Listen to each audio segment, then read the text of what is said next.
Welcome to the National Women's Fitness Academy podcast. We're here to talk about women's health, female hormones, body image, and all things health and fitness.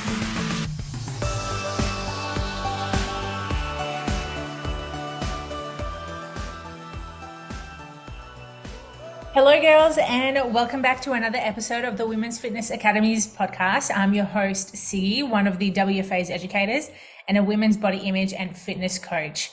Today, I'm chatting with the lovely Jessie Rose, who is a multifaceted woman. And I'm saying that because soon enough, you will figure out why I mentioned that. So Jessie's goal is to create a safe and encouraging space for women or for whatever your goal may be, and whether you want to be pushed physically or more nurtured, she's got you. Now, her favorite word is balance, and I'm laughing because I'm an advocate for balance, but we know balance looks so different to everyone, but it's also all about incorporating our physical, mental, and emotional aspects. So Jessie, thank you so much for jumping on board with me. No, thank you for having me. I feel so special that I get to be here. You are special. Everyone is freaking special. I love talking to every woman that jumps on here because we all have something to say and we all learn from one another. And I think this is why the Women's Fitness Academy, we're so drawn to empowering and educating women around this. And what a better way to have you on board to chat about self-love. I know you're really big about body freedom, food freedom. Let's chat about what did that look for you, a few years ago or 10 years ago when you didn't have that? Yeah. I guess my experience has been such a little roller coaster. It's kind of wild, but I guess that's brought me to where I am now. So super grateful for it. But when I left high school, I went into a full-time dancing course, which is, that's a whole other thing, but that's a crazy place to be in. The dancing world can be crazy. A lot of body image issues stemmed from that. But I can't blame everything on it. There's layers and layers, I guess, and everyone would understand that because, we all have our own bad body image days and it's for all different reasons. Yeah. But the shortened version of my little story is I developed an eating disorder. And from there it was my mission to get back to loving myself. It started with just self-acceptance, to be honest. You can't just go from really disrespecting your body to then loving it in just a snap of the fingers. But that's why I say it's a roller coaster, because it's been a whole lot of discovering myself, coming out of the eating disorder, and then to now I'm pregnant, so that's a whole other thing. And it's just that whole self-discovery in between that has been the crazy journey part, I guess. But yeah, a lot has happened in that time. Let's talk about that, because I think I know our audience will, and I know I want to know a little bit. In fact, what made you make that change? Because yes, we've developed the eating disorder and we had a little bit of, body issues post dancing or, during that time. But like you said, that self-acceptance doesn't happen overnight. So when was that switch in your head going, cool, I need to do something about this, otherwise I'm just going to dig myself into a big black hole? Yeah, completely. I don't know, it took a few different light bulb moments. It wasn't just one light bulb. I had to light up the whole house of light bulbs. So first it was realizing I didn't want to be in my eating disorder anymore and putting in the work to get myself out of that, which unfortunately is a really kind of common thing these days to hear about eating disorders. So I'm sure at least some people listening would have experienced it. So I'm sure they're relating. It's a really hard thing to get yourself out of, but that was only the start of my like self-love journey, because getting out of the eating disorder is like one thing, but you don't just magically love yourself. Yeah. Then it was finding that balance of like reintroducing fitness into my life, but fitness because I respected myself, not because I was like hating on my body, really.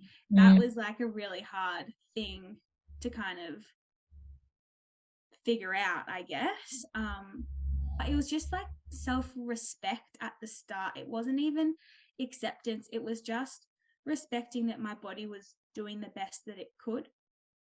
Like, even if I wasn't happy with what it looked like,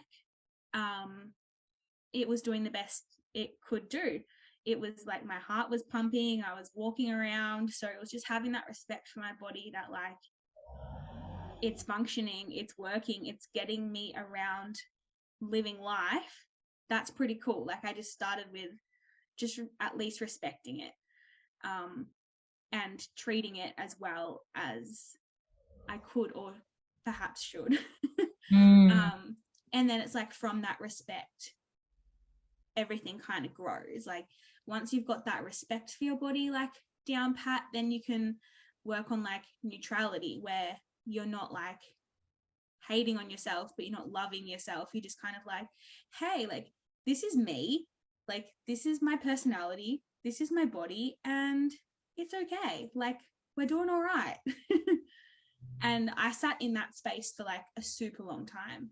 That's where I was like, yeah, I was honestly sitting in that space for a really long time. It was like one of the hardest spaces to get out of, or not that you even need to get out of it, but I wanted to. Like, maybe body neutrality for some people is like, that's where they want to be, and that's cool. But for me, I wanted to like love myself. So I definitely wanted to like do the extra work and put in the extra work to get to a point of self-love. Yeah. I love that. And that point of self-love, like, where did that lead you to? Well, honestly, like, when I started loving myself, like,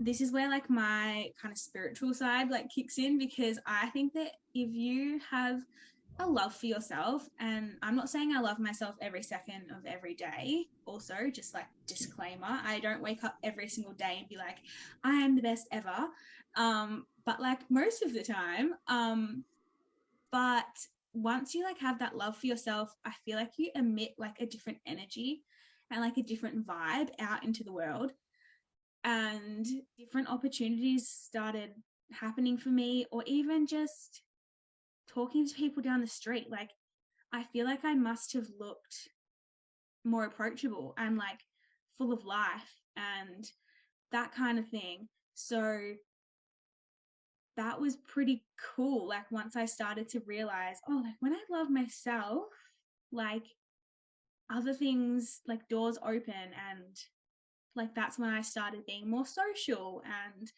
you know, doing other things that I'd never really done before. And I don't think I would have like met my fiance if I hadn't loved myself first. Like, truly.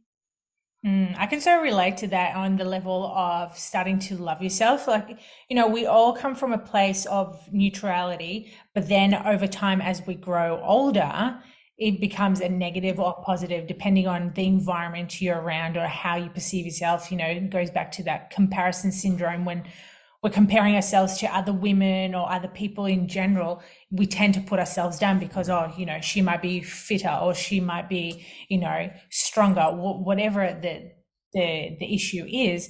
But like you said, once you started loving yourself a little bit more, you were attracting more love in your life, which, you know what, like you said, like, I'm really glad that you brought this up, because energy is energy. If you're going to feel negative energy, guess what? Negative energy is going to be attracted to you. It's like, you know, law of attraction. For those who don't know about, you know, the woo stuff, it's like it's known that when good shit happens, more good stuff happens for you.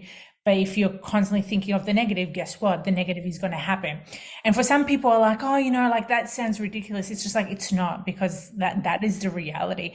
It's the same when us like forcing ourselves to love ourselves, but realistically we hate ourselves inside. Well, guess what? You're just going to continuously push that love away and away.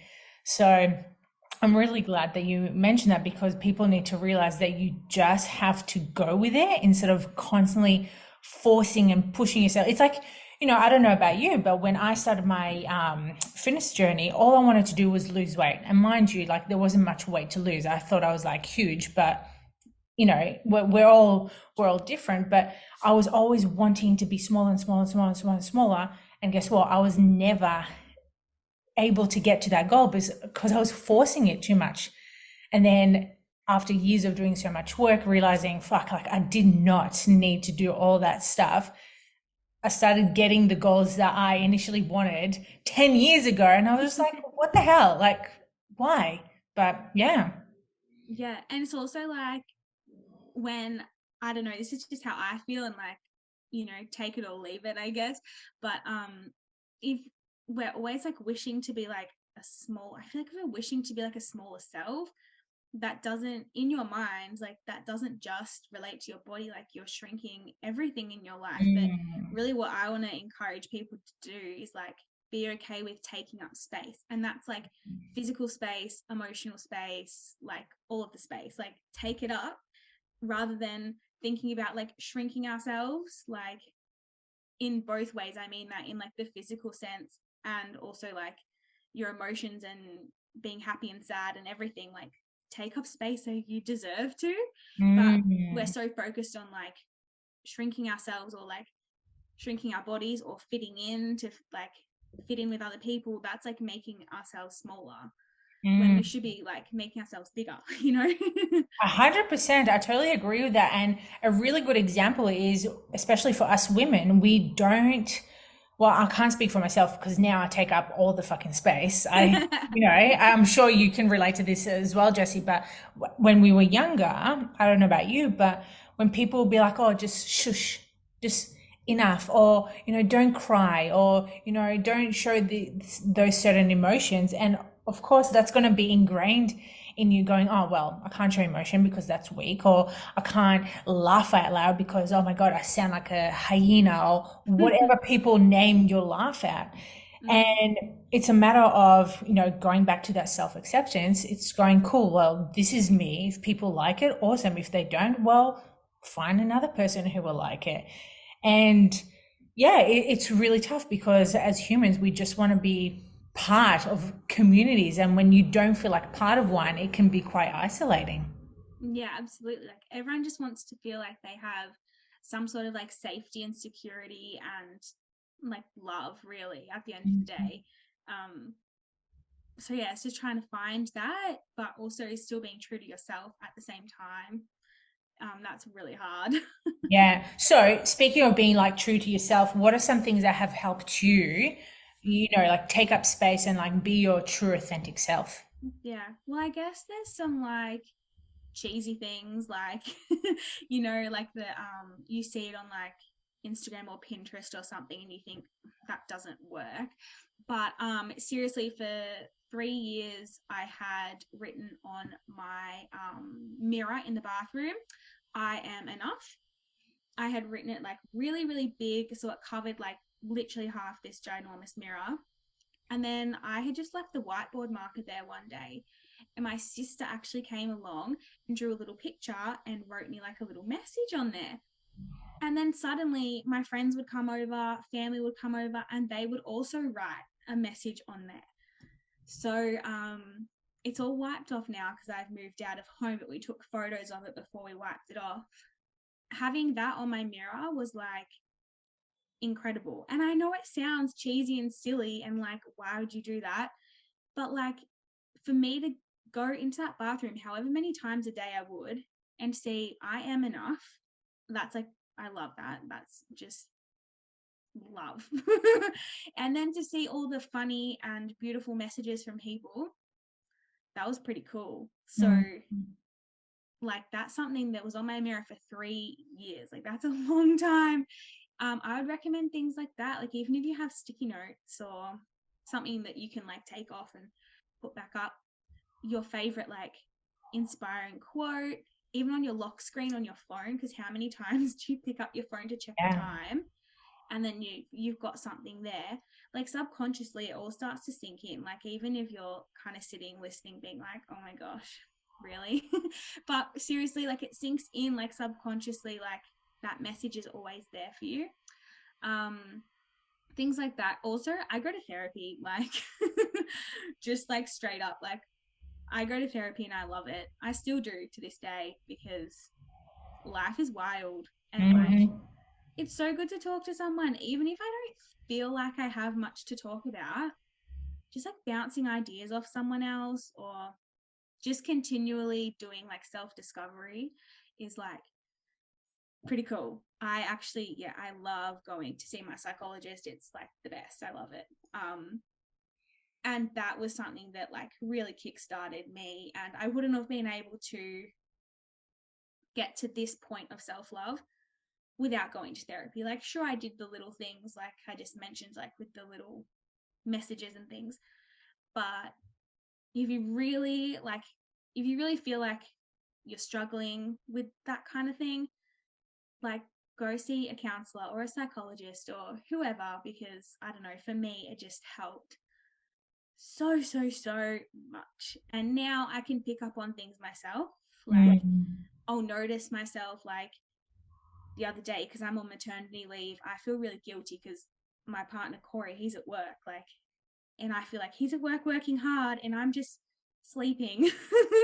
I felt real guilty, and then I noticed it because I've done my work in therapy. I was able to sit on the couch at home and be like, okay, that's not a helpful thought, that's putting myself down, and I actually deserve to take rest right now. That's what my body wants and needs. It's okay.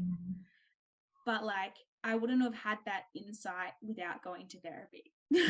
So that's my little spiel on that. I love that. And I really want to add on to the therapy side of things. Therapy can look so different to everyone else. Like, I'm a big advocate of getting therapy, whether, as you mentioned, like whether it's through counseling or through a psychologist. It's literally having that safe space for you to literally verbal diarrhea everything that is on your mind, so you can actually talk it out. Because too often we don't talk about our lives enough. People will be like, hey, how are you? And deep down inside, you might be like going through a really rough day, but you don't want to admit it. So you're like, oh yeah, I'm good. Yeah. That's another way of you lying to yourself and like pushing your emotions even further and further down, which makes it even worse. Of course, you're not going to say your day is shit to every person you see, but your close mates, having that surrounding around you who people can support you is so huge. And speaking of therapy, I find Reiki really helpful as well. I love Reiki. Which is a different type of therapy. It's more through energy and spiritual work. So for those who are into that, I would definitely look at that if that's something that you want to dabble into. Because many years, I did go to see a psychologist, and then over the last year, I think, I've been dabbling a little bit into Reiki as well. And again, that's like another way of diving deeper into your personal development. Like you said, Jessie, asking your questions around the guilt and shame of not working. It's like, it's so common, especially around women who train, when we're wanting to work out and then all of a sudden you fall sick. And then the day that you're sick, you're like, oh shit, like I really need to train. But it's just like, no, girl, like you need a rest right now. Your body is screaming at you to just take a chill pill. But too often we feel so guilty for taking that rest. Yeah, 100%. And it's like, it's really similar with like getting like therapy and training. I always say the same thing, like you need to find something that you actually love and what works for you. Because I also, like, I have my psychologist, which is like that side of like medicine, I guess. And then I see my energy healer, and basically we do half a session of like holistic counseling and half a session of Reiki, and like amazing. And for me, I need the combination of both those healing methods because they each do different things for me. And I love both. Mm. And it's like the same with your training as well. Like, don't do something just because like the person on Instagram said it was the thing to do. Like, Yeah. find something that you genuinely love, and is like best for you. But yeah, definitely with like working on yourself, like maybe you hate psychologists, that's fine. Like, if it doesn't work for you, don't do it just because I said so. Like, try maybe something in the more like spiritual path, like a Reiki healer, or there's many different kinds of like energy healing, or holistic counseling is sometimes a cool thing. Even what am I trying to think of now? It's just left me. I don't know, it will come back to me, I'll think about it. But yeah.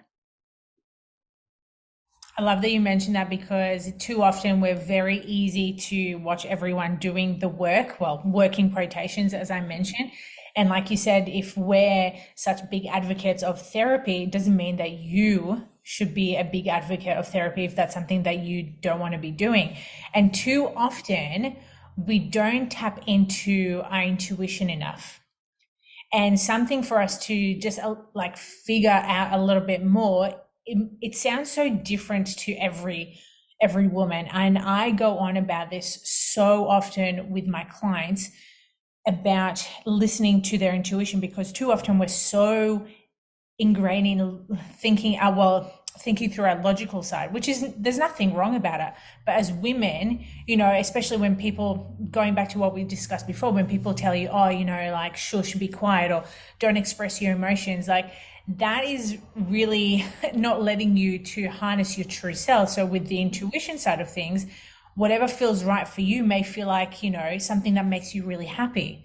So if therapy makes you happy, then continue doing it. Or if something really excites you, I don't know, then do more journaling, or go for a walk, or have a talk with your best mate. It's like, whatever you feel is best for you, do that. Because again, we can tell everyone to do the work as we do it, but it's not going to work for them if they don't have any enjoyment from it. So mentally, it's just looking from the outside and going, cool, like observing what feels good for me, and do I want to keep doing it? Well, if yes, awesome. If no, find something completely different to do.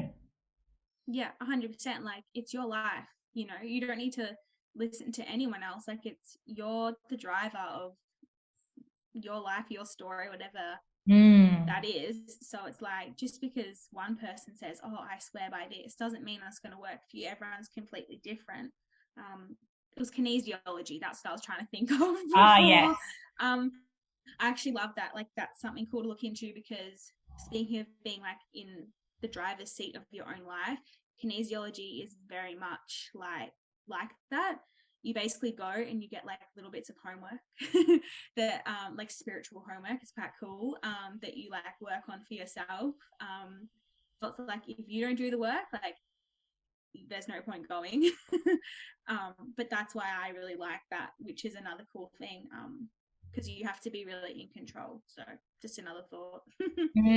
Yeah. So, hence, speaking of thoughts, going back to those notes on your mirror, I have sticky notes next to my bedside table. And also I have a whiteboard, and usually on the whiteboard, if I think of something like a really good quote, or I'll see a quote, I'll note it down. And I swear, like, there's so many there right now. It's like absolutely ridiculous. But like you said, for 3 years straight, you had those quotes and those sayings right in front of you to reaffirm you are enough, you are awesome. Or the pictures, or, the drawings that your family had done to you. It's literally just feeding more into your subconscious mind, going, cool, you are worthy of, feeling good and doing the things that you want to do. And that is something that's so important, because again, with human society, whatever you're feeding your brain constantly is what you're going to get used to. So if you're used to being around people who continuously put you down or speak negatively to you or negatively about other people, guess what? That's all your mind is going to remember, and it's going to repeat that pattern. So breaking the pattern is hard, but like after a while, it gets so much better. Yeah, it's like your brain is like a whole bunch of train tracks, and like the train is just going to go on the same track that you keep ingraining, like whatever those thoughts are. And it's almost like creating a new habit, like creating a new set of thoughts that you would like to have in your mind. Then the train will eventually like change over, and that new train track will be the one that it like always goes to. But it's like hard work. Like, don't underestimate like how hard it is to like find that self-acceptance, self-respect, self-love kind of thing. Like, it takes time and it is hard work. Like, I'm not gonna lie, like it doesn't just happen like overnight, but it's like so worth it to get to a place where you actually feel happier within yourself. Like, it's really cool because like you can tell, like when you walk down the street, like you can tell when someone is just like loving themselves or like has respect for themselves. You can tell they have a glow. It's the energy. Yeah. Yeah, it's the 100%. complete energy. Speaking of practice and habits and self-acceptance, how's your journey been since you've been pregnant? Because your body's changing on a daily basis. So like, how's that going for you? I have personally, for the most part, loved the experience of being pregnant. Like, I don't think I've ever like had so much love for my body than I do right now, which I know doesn't happen for everyone. Like, some people it's opposite. It's actually really hard for them to like deal with the changes that are happening within the body. And if that's you or it has been you, that's so fine. I don't want to like take away from like that feeling for you. But for me, it's been the most empowering thing. Like, I love my belly. Oh my gosh, I'm gonna be so sad when it's gone. Like, my belly is the coolest thing. I literally just look at it all the time, like rub it. Oh my gosh. And just to like realize what my body is doing right now, like it's growing a human, like a real life human. Like, that is crazy and wild. I just like can't comprehend that. So I think for me, being pregnant has made me just like have so much respect for my body, and like it's so damn cool. But yeah, I know that it can be a really big challenge for people, but also like my body like is just tracking along. Like, it's doing its thing. Like, yes, I'm tired, I sleep all the time, that's fine, but I still get up and like do a little bit of yoga, like do a little bit of Pilates, and so my body's feeling really good in that sense as well. Like, mentally I'm feeling really great with how everything's going, and then like physically things are harder, but like I can still do it. So I feel good about that too. What challenges have you been faced with the physical side of things?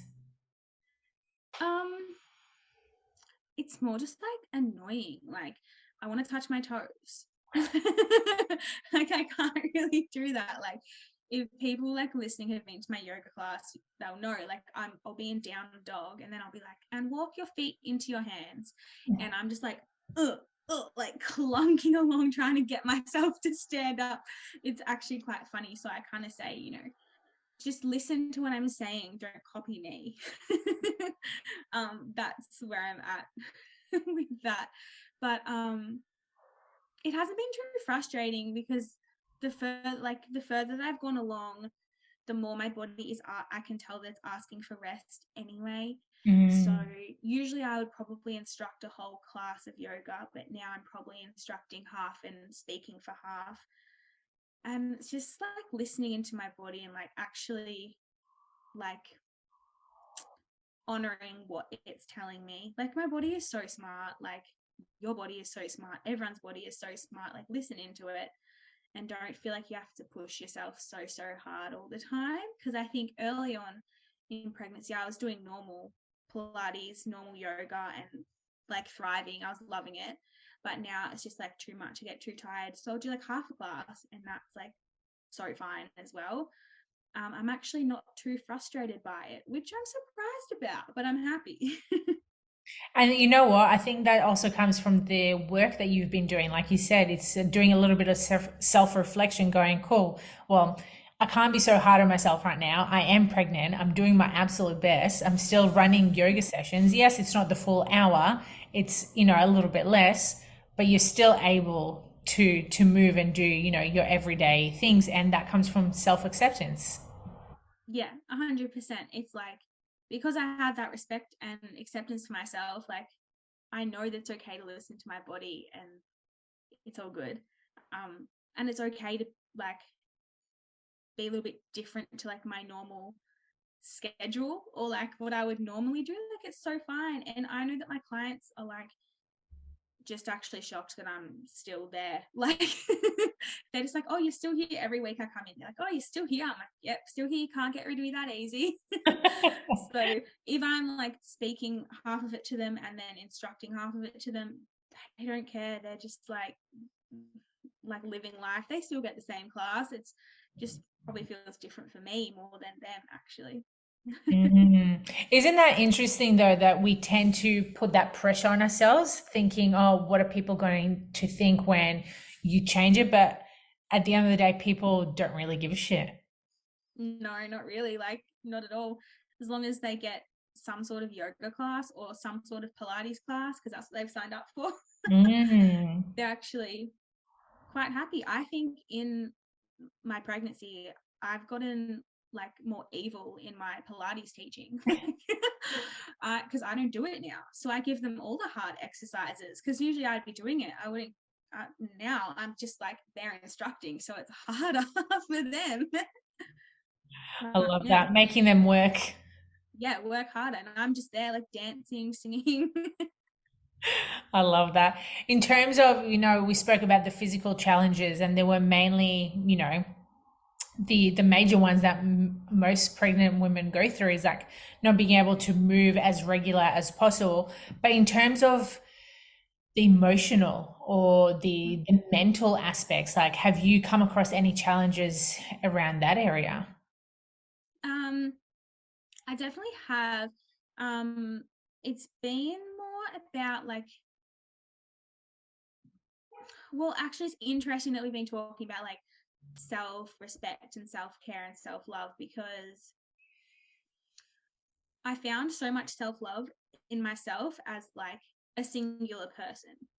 And then now in my life, I'm finding self-love and self-respect as a fiance and self-love and self-respect as a mum. It's like different as well because you can find it within yourself, but then when you're worrying about other people and other things, you kind of need to make sure that you're also making that shift into the other areas of your life, not just yourself. So that has been super interesting for me. And that's where like mentally, I've definitely found some like little challenges, I guess, as I kind of touched on before, like feeling guilty when I'm at home and Corey's at work, when really I'm actually growing a human. That's like a full-time job, like it's fine.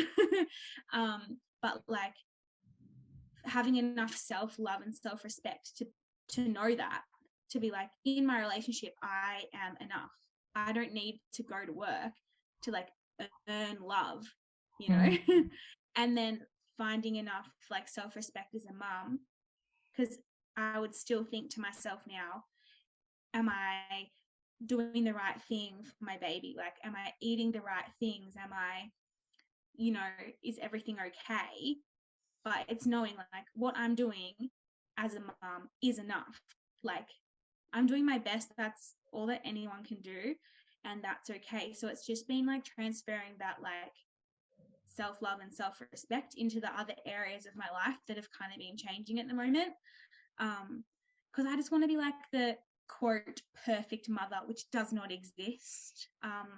That's silly, and I know that rationally, but you know, in the emotional part of your brain, it like totally just like doesn't compute. So I've been working on that, like just not being perfect, but just knowing what I'm doing is enough. I love that. It's so important, especially, you know, coming into motherhood. Especially like, you know, with many clients that I've worked with who have been pregnant or are pregnant, it's shifting away from just thinking it's all about you. It's actually about you bringing a human to life, but still having that self-acceptance and that self-respect for yourself to rest or to do the things that, you know, you haven't been able to do, but doing them now, and then finding that self-love along the journey as well. And I guess, everyone's pregnancy is going to look so different. Everyone goes through the emotional roller coaster of it, and then the physical and the mental side of things. But you summed it really well, just going, you just have to go with it, because otherwise, again, you pushing against a brick wall is just not going to help the situation. Yeah, completely. Like, you just have to kind of like ride it out and like be okay to ask for help as well. Like, you can't, like, I don't think anyone could like get through this like truly just like on their own, like by themselves. Like, it's okay to ask for help in whatever regard that is, whether you just want to go out for coffee and like just chat about something random and get your mind like in another space, or whether you're like me and you want your mum to come over and help you fold baby clothes. Like, that's okay too. It's like so fine to ask for help to like help you through that. But if you push against it, it's just going to make it, unfortunately, so much harder. And you know what? Asking for help is another form of self-love. Yeah, It, completely. yeah, it literally is, because too often we're so eager to do all the things and everything, and your ego's like, no, no, no, I don't need the help. But then you burn yourself out, or you get sick, or you get way too tired. And it's just like, well, shit, like I should have asked for help. And I think asking for help is a real superpower. Like, it's a big strength within us to actually go and be like, I fucking need you right now. Yeah. And that's okay. And we need to remind ourselves again that that's a form of self-respect and self-acceptance, going, you're not a superwoman. You can't do all the things, lean into people to help you and, get stuff done as well. Yeah, absolutely. And it's like, also like just think about like how good you feel when you get to help someone. Mm, Like, that like you get such a good feeling when you get to help someone through something. You're like, oh, like cool, you feel really solid in your friendship or relationship, and it kind of lifts you up too. So when you ask for help, like, that person probably really wants to help you. yeah. And as adults, it's up to the other person to let you know if they have space to help you through this or not. Like, it's up to them. If they can't, it's not within their capacity, it's actually up to them to let you know that they can't. So don't worry about, oh, I don't know if they have space to listen to me today, or I don't know if it's like going to be putting them out if they come over and help me with whatever. We're adults, and it's definitely up to the other person to be like, either, yeah, sure, like I have space to listen to you today, or yeah, I have the afternoon free, or to say, like, I love you, but unfortunately I won't be able to help you this time. Um, you know, whatever it is. Um, it's up to the other person too. So like, don't be afraid to ask. And if they say yes, they really mean yes. And it comes down to communication. And I think you said it so well, because as coaches as well, we want to be helping our clients. Like, that is our role. And we get so much satisfaction when clients who actually lean in and ask questions, because there's nothing worse than you trying to help someone, them not asking the questions, but then them coming back to you 2 weeks later going, oh, but I forgot to mention blah, blah, blah. It's just like, you have access to me. Like, lean in, ask me what it is. I tell this to my girls all the time. I may not be a psychologist, but I am pretty much like your closest friend right now, who's taking care of your health, looking at your physical, your, well, sometimes your mental, to be honest. Yeah. Your physical, mental, and the emotional side of things, because we know with emotions, it comes down to your body image, your food, all the choices, the habits. So leaning into people for help is massive. It's a game changer. Yeah, absolutely. And like, even when you ask for help and then you receive the help, it proves to yourself, like, that's like a little challenge. Like, it proves to yourself, oh, when I ask for help, like, it works out, it's okay. So it's like, sometimes making the leap and like doing, like, asking for help for the first time or like the second time, and then you kind of see, oh, wait, that works out really well. It just like proves to yourself that it's fine, and it's actually really amazing to like share those like really cool moments with people as well. I think this will be a great challenge for all our listeners. If you're one who's scared of asking for help, I encourage you to ask someone for help, whether it's today or this week, and notice how much better you feel by doing that, by them giving them the chance to help you, but also letting you be free about letting other people help you as well. Yeah, absolutely. Like, just give it a go. I don't know. There's really nothing to lose. Like, if someone says, "Oh, I'm really sorry, I actually can't," you'll be like, "Oh, well, that also wasn't that bad." Yeah. You know, like if someone says no, like you'll realize that actually is cool too. And then Yeah. you know, just speak to someone else. Like, it's fine. It's going to work out. There's plenty of people out there that, you can't just rely on the one person. Yeah, exactly. I love that. So good. I feel as if we've covered so much in today's episode that if we continue rolling, we're going to be here till freaking midnight. Yeah, I know. Literally just talking our way through today about self-love. And you know what? I know for a fact that a lot of our listeners are have got a lot of value from today's podcast, especially realizing the transitions as a woman, from being younger, as you mentioned, like when you started younger with the dancing industry and how that created a few changes mentally for you, but then you moved away, and then a way of enhancing or reaffirming ourselves through the modalities that you've been using, and to you being pregnant now and telling people that you need help and asking for help when you need it, Yeah, it's like such a stepping stones of like things to like, and it's like never ending, but in the best way. Yes. Like, to keep working on yourself, you definitely get to a point where it gets like so much easier. Like, I'm at that point where I'm just like skipping over the stepping stones now. But at the start I was like trudging through, but like it's like definitely a process, but it's like so worth it. Like, I just like can't like say that enough. Like, yes, it's a process, but like so completely worth it. And you know what? The process is up to you how you look at it. Like right now, Jessie, you're looking at the process in a positive way. You've made so much progress. You're able to reflect back on your behaviors and what changes you need to make. But let's say if, Suzanne comes across and she's like seeing it as a negative process, it's just like, well, we can switch that. It's up to you to decide what way you're wanting to look at it. If you're going to continue looking at the negative, guess what? You're going to continue getting negative, just like as we spoke at the start of the episode. But if you start shifting it slowly and slowly from negative to being neutral to positive, that's when the magic fucking happens. Yeah, absolutely. Absolutely. I love that. So good. Jessie, thank you so much for joining me today. Before we head off, where can our audience find you? I guess like mostly on Instagram, really. But yeah, my Instagram is called Flourishing Jessie. I've kept the same name since I like started my journey page, whatever you want to call it. So I'm like, yeah, it's me. It's gone through all of the times. So yeah, Flourishing Jessie. Like, I post a lot of random things and different topics, but yeah. And also like send me a message. Like, I love replying to people, and like when people say hi, I'm like, oh my God, cool. So yeah, don't be afraid to like say hello. Well, there you go, girls. Slide into the DMs, ask for help. Who knows? Exactly. Maybe I am your challenge for the week.